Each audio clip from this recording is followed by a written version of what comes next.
하나님 말씀은 욥기 32장 3절에서 5절까지입니다. 우리 같이 한 목소리로 함께 읽겠습니다. 또 제 친구에게 화를 내면 그들이 능히 대답하지 못하면서도 욥을 정죄함이라. 엘리후는 그들의 나이가 자기보다 여러 해 위이므로 욥에게 말하기를 참고 있다가 세 사람의 입에 대답이 없음을 보고 화를 내니라. 아멘.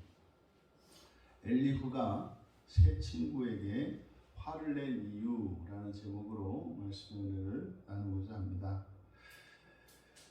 이제 전혀 알 수 없는 엘리후라고 하는 인물이 등장을 해서 이제 앞에 2절에서는 1절과 2절에서는 욥에게 이제 화를 낸 내용입니다. 그래서 욥에게 화를 낸 이유는 사람이 하나님보다 더 의롭다고 생각하기 때문에, 그래서 이 엘리후의 논지의 엘리후가 말하는 핵심적인 논지는 하나님의 의입니다. 하나님의 의, 사람의 완전보다 그것을 초월하는 하나님의 완전성, 이것이 우리가 추구해야 되는 것이라는 거죠.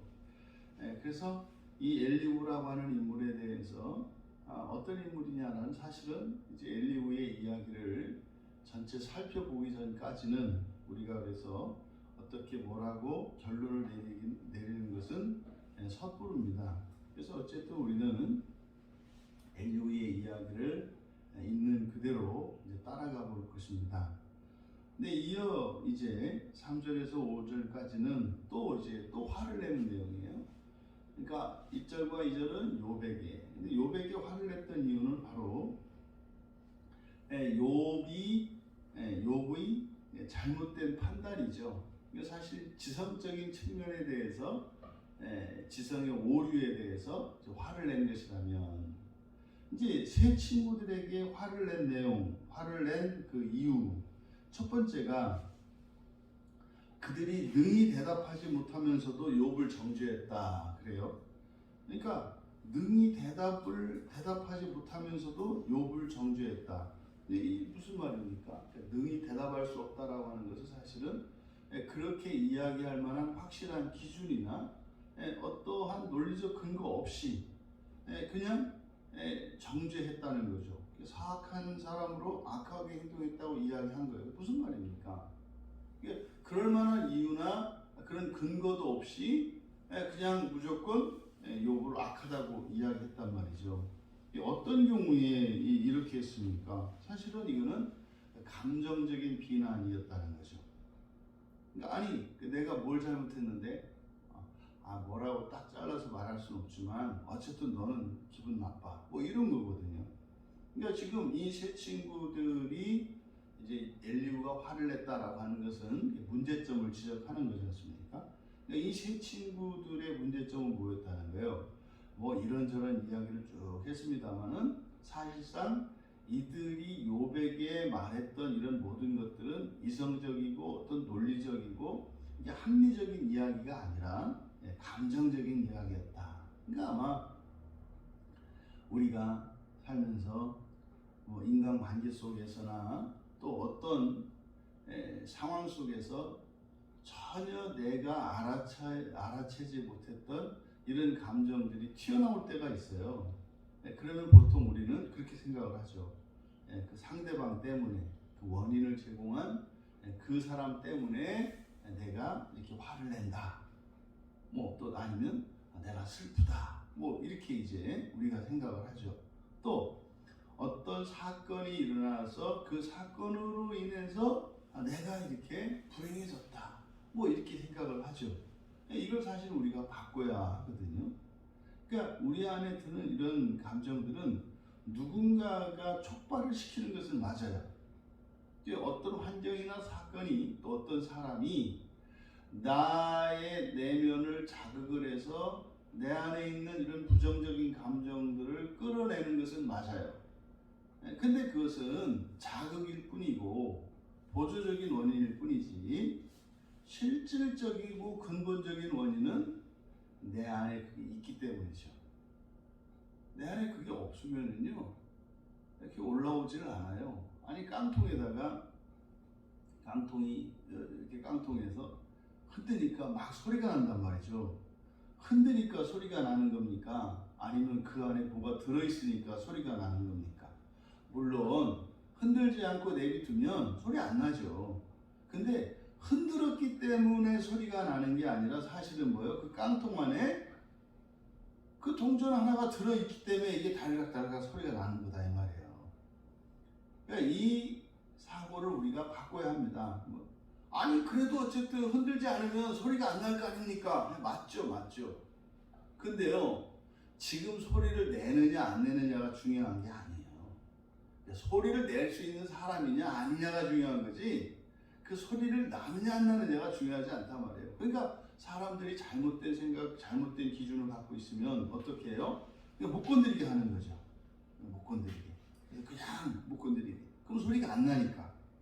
여러분 내 안에 그게 있는지 없는지 마지막 날의 심판에서 그게 다 드러난단 말이에요.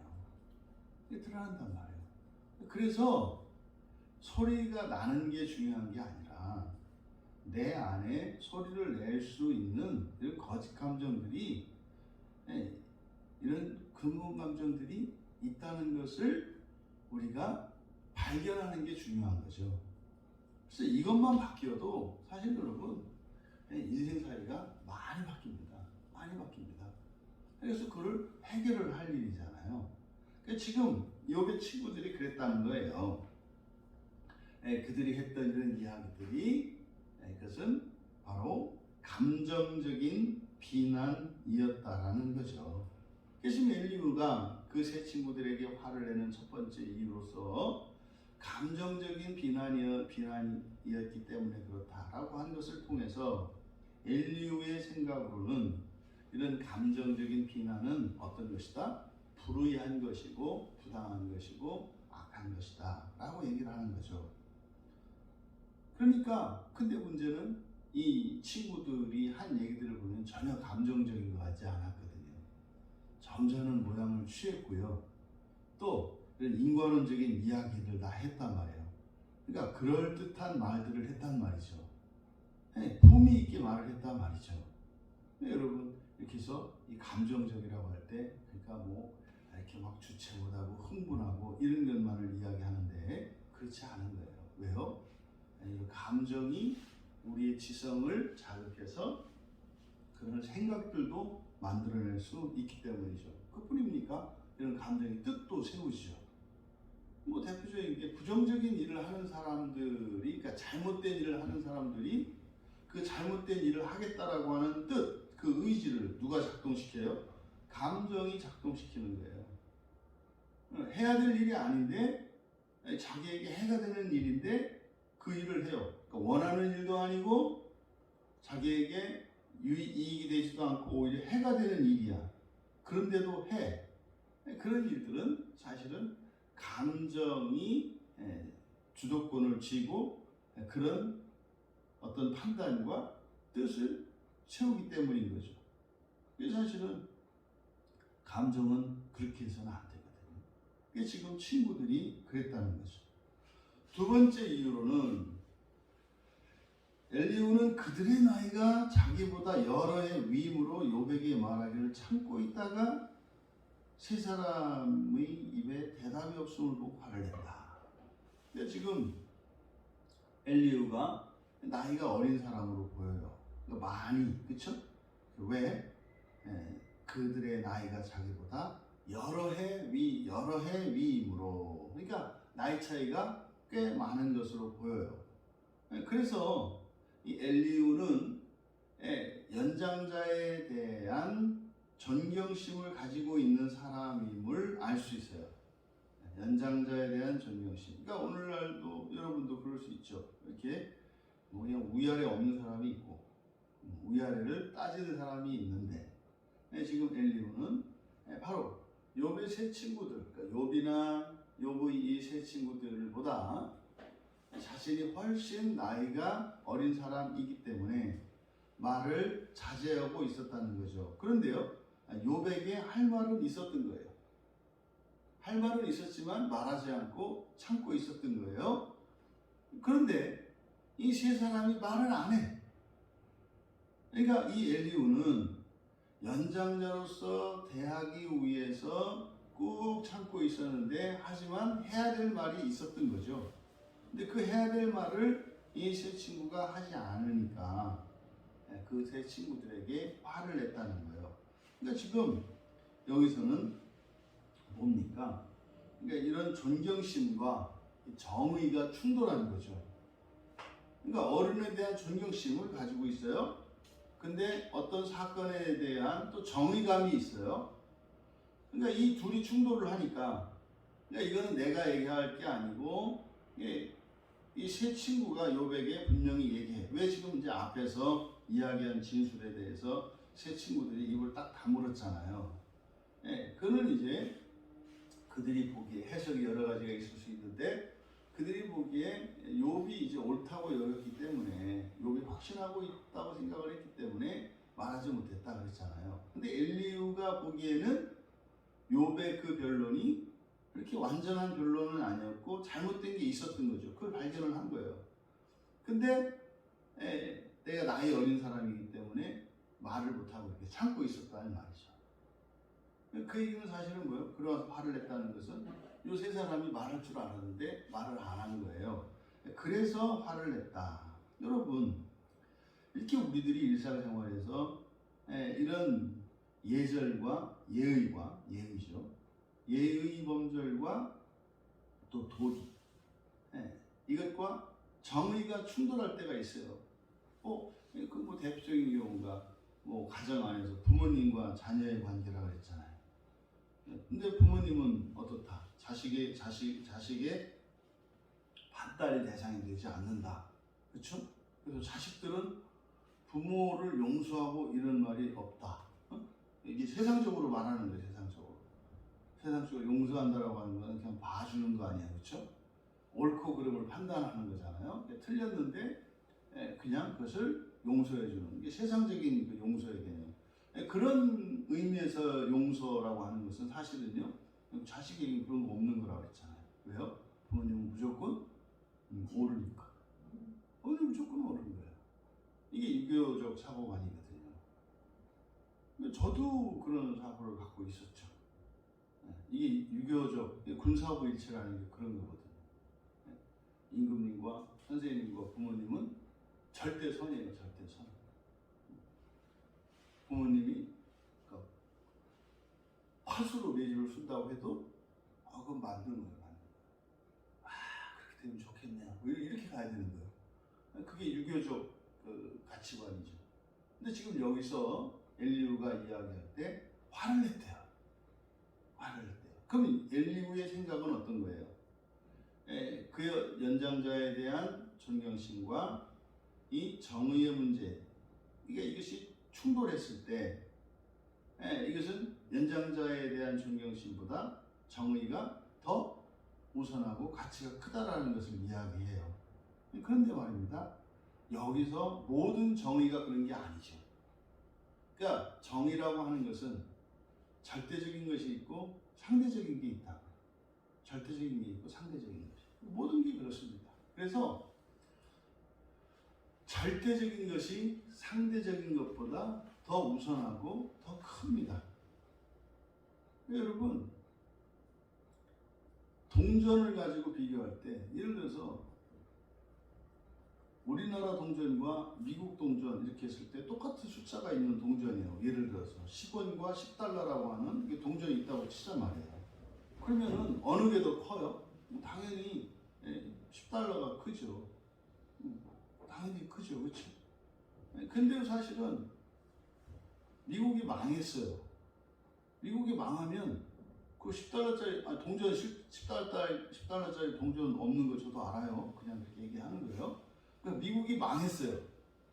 그럼 더 이상 이 10달러는 가치 없어요. 그러니까 사실은 이 세상에 있는 가치는 다 상대적이거든요. 그때는 우리나라 돈이 10원이 비교할 수 없을 정도로 작은 돈입니다만 망하면은 뭐 그거는 아무 가치가 없는 게 돼버리잖아요. 이런 것처럼 상대적인 것들은 절대적인 것에 미치지 못해요. 그러니까 절대적인 거라는 게 뭡니까? 변하지 않고 영원한 거거든요. 그러니까 예를 들어서 하나님 나라에서 쓰는 뭐 1원이라고 하는 동전이 있다고 칩시다. 그러면 숫자로도 그렇고 뭐 환율로도 그렇고 훨씬 뭐 그게 작다고 치자고요. 그냥 우리나라 화폐 가치로 따져서 하나님 나라의 1원, 하나님 나라에서 쓰는 1원, 우리나라에서 쓰는 100원, 미국에서 쓰는 10달러. 이렇게 했을 때 세상적으로 보았을 때는 지금 요 미국에서 쓰는 요 10달러가 가장 커요. 숫자는 100으로 우리가 더 많지만 이게 더 환율을 대비하면 훨씬 커요. 근데 그 나라가 망했어 이렇게 하는 순간 그거보다 우리나라 100원이 더 큰 거 가치가 있는 거잖아요. 근데요 하나님 나라에서 이거는 그래도 커요. 왜요? 절대적인 거니까. 우리나라 그 미국만 망하나? 우리는 안 망하나? 우리도 망할 수 있잖아요. 언제든지 망할 수 있는 거죠. 그러니까 뭐 주식이나 뭐 이런 거 사람들이 투자를 막 하잖아요. 그래서 절대로 한 곳에 몰아서 투자하는 거 아니거든요. 예금이든 주식이든 부동산이든 이거를 포트폴리오라고 해가지고 투자의 기본이죠. 분산 투자를 한다고요. 왜요? 항상 뭐 그게 나에게 더 큰 이익을 가져다 주는 건 아니거든요. 어떨 때는 뭐 금리가 좋아서 예금이나 적금을 하는 게 좋고, 어떨 때는 주식에 투자하는 게 좋고, 어떨 때는 부동산에 투자하는 게 좋고, 그래서 돈을 나눠가지고 이렇게 이제 투자를 한다고. 지금 뭐 우리나라에서 국회의원 하나가 그 뭐 코인에다가 뭐 몇십억을 뭐 해가지고 지금 뭐 난리가 났잖아요. 그거는 말이 안 되는 얘기예요. 자기 재산의 뭐 한 3분의 2가 되는 돈을 더더군다나 코인 같은 이건 도박이거든요. 거기다 했다. 그건 말이 안 되는 거죠. 그러니까 이런 상대적 가치는 절대적 가치를 능가하지 않아요. 그러니까 여기서 보이기는 이렇게 연장자에 대한 존경심이라고 하는 문제와 이 정의의 문제. 그래서 정의가 더 우선한다라고 할 때 사실은 정의라고 하는 것도 그렇고 이 정의라고 하는 이것이 절대적일 수 있고 상대적일 수 있다 이 말이에요. 그러면 지금 여기서 말하는, 다시 말해서 연장자에 대한 존경심보다 더 큰 가치, 그러니까 화를 낼 수 있는 이게 무엇인가? 여기서 엘리후가 화를 내고 있는 그 욥의 잘못에 대해서 침묵하고 있다고 했는데, 여기서 엘리후가 지적하는 욥의 잘못이 뭐예요? 바로 앞에서 이야기했던 것처럼 사람의 의를 하나님의 의보다 더 큰 것으로 생각하는 거죠. 그러니까 여러분, 이 의에 대한 주제는, 다시 말해서 하나님의 의는 절대적인 가치예요. 그 무엇보다도 무엇보다도 우선해요. 그러니까 이런 거죠. 이걸 이제 우리에게 적용한다면, 여러분들이 집에서 부모님이 계세요. 근데 부모님의 말씀을 따라야 되잖아요. 거스르면 안 되잖아요. 그렇죠? 더더군다나 부모님인데, 연장자일 뿐만 아니라 나를 낳아주시고 길러주신 부모님이야. 그러면은요, 이거는 자식으로 입장으로서 무조건 순종해야 되는 거예요. 그런 부모가 뭐 이렇게 좋은 사람이냐, 상식이 있냐, 그건 상관없어요. 그냥 자식은 그냥 부모님 말씀에 순종하는 거예요. 근데 말입니다, 부모님이 이렇게 나에게 불법을 저지르라고 그래요. 그때 순종하면 되나요? 안 되나요? 그때 순종하면 안 된단 말이에요. 그때는 어떻게 해야 돼요? 불순종으로 순종을 해야 되는 거죠. 무슨 말입니까? 말 안 들어서 그냥 야단을 맞든지 얻어맞든지 해야 된다 이 말이에요. 이게 사실은 진짜로 순종하는 거예요. 그래서 순종이라고 하는 것은 절대적인 가치 안에서 이야기를 하는 겁니다. 절대적인 선을. 하물며 여기에서 이야기하는 하나님의 의라고 하는 것은 사실은 이게 구원이거든요. 구원의 문제에 있어서, 그러니까 부모님이 싫어해, 교회를 싫어해, 그리고 뭐 예수를 싫어해. 그렇다고 해서 복음을 전하지, 부모님이 언짢아 하시니까 내가 복음을 전하면 안 되겠다, 이런 생각을 했으면 된다 안 된다? 안 된다는 거예요. 엘리후의 얘기는. 차라리 네가 부모님한테 야단을 맞고 괴로움을 당할지라도, 또 일시적으로 평화가 깨질지라도 그거는 전해야 된다는 거죠. 전해야 된다는 거죠. 그러니까 지금 엘리후가 그런 거 아닙니까? 나이값 해라 이런 거죠. 나이값 해라. 근데 이 나이값 하라고 하는 이것이 뭐다? 절대적인 가치인 경우에 말하는 거예요. 절대적인 가치인 경우에. 그러니까 이런 사사로운 잘잘못이나 이런 것이 아니라, 지금 엘리후가 이야기하는 것은 하나님의 의에 대한 이야기이기 때문에 이 절대적인 가치에 있어서는 연장자에 대한 존경심보다 더 우선한 것이다, 우선한다 라는 것이 엘리후의 생각이라는 거죠. 여러분, 이 세상에서 가장 큰 가치는 뭐 일일이 모든 것을 순서를 매길 수 없어요. 더더군다나 상대적인 가치, 상대적인 가치라는 것은 사람에 따라, 그리고 상황에 따라, 때에 따라 달라질 수 있는 가치, 이게 상대적인 가치예요. 뭐 그런 거 있잖아요. 뭐 당신은 돈이 좋은가요? 명예가 좋은가요? 뭐 이런 거잖아요. 그 사람마다 다르죠. 어떤 사람은 돈이 최고인 사람이 있고, 어떤 사람은 명예가 최고인 사람이 있죠. 내 전 재산을 날릴지라도 명예를 지키겠다 해서 명예를 더 소중히 여기는 사람이 있는가 하면, 명예 그까짓 거 뭐죠?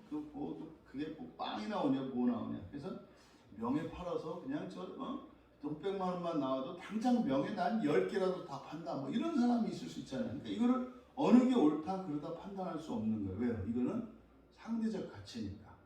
근데 우리가요, 예수 그리스도를 믿고요, 바른 신앙관을 가지고 우리가 바른 신앙생활을 하는 이것은 이거 절대적인 가치예요. 절대적인 가치예요. 근데 조심해야 되는 게 있죠. 절대적인 가치다 하더라도 기독교 안에서 가장 큰 가치, 절대적인 가치 안에서도 크고 작음이 있단 말이에요. 가장 큰 가치는 뭐다? 사랑이다. 사랑과 연합이다. 이것을 잊어서는 안 돼요. 그래서 복음을 전하고 바른 신앙을 전파하고 하는 것, 다른 어떤 가치보다 우선해요. 그래서 우리가 뭐 정말로 복음을 전해야 하고, 싫어하는 사람이라 하더라도 어떻게 하면 싫어하지 않을까, 기회를 만들어서 이야기를 해야 되는 거죠. 그러함에도 불구하고 그것이 사랑에 위배되거나 연합을 깬다면 그것은 늦추어야 하고 다른 방법을 취해야 한다는 거죠. 지금의 경우에는 엘리후가 화를 내는 이 화, 이것은 하나님이 내는 화와 같은 거겠죠. 엘리후의 이야기가 맞다고 볼 때 하나님도 화를 내시잖아요. 그렇죠? 그래서 사랑에 이끌리는, 사랑이 동기가 되고 사랑이 목적인 화는, 이것은 정당화될 수 있는 겁니다. 그것이 하나님이 내는 화요, 부모가 자식에게 내는 화죠. 그러니까 화내는 게 무조건 나쁜 것은 아니에요. 사랑이 원인이 되고, 또한 절대적인 가치를 위하여, 또 사랑에 이끌려서 사랑을 목적으로 내는 화라면 그것은 정당한 것이다. 하지만 그 이외의 화는, 그것은 우리가 감정을 처리하지 못했기 때문에 해소되지 않은 이 거짓 감정으로 인해서 화가 나는 거죠. 엘리후가 세 친구에게 화를 낸 이것을 통해서 화에 대해서, 그러니까 욥과 세 친구에게 냈던 화에 대해서, 화를 통해서 여러분들이 가지고 있는 화를 낸다는 것에 대해서, 무조건 화를 내는 것이 잘못되거나 악하거나 나쁜 것은 아니다라는 것. 그 어쩌면은요, 사랑이 없고 절대적인 가치를 추구하지 않는 사람도 화를 내지 않는다는 거죠. 특히 이게 부모들이 빠지기 쉬운 오류예요. 특히 요즘 부모들. 자녀들에게 화를 안 내. 대부분 사랑이 없기 때문에 화를 안 내는 경우가 많습니다. 부디 여러분의 인생 속에서는 이렇게 이것을 거룩한 분노라고 할 수 있겠죠. 거룩한 분노. 그것은 사랑 안에서 일어나는 화이겠죠.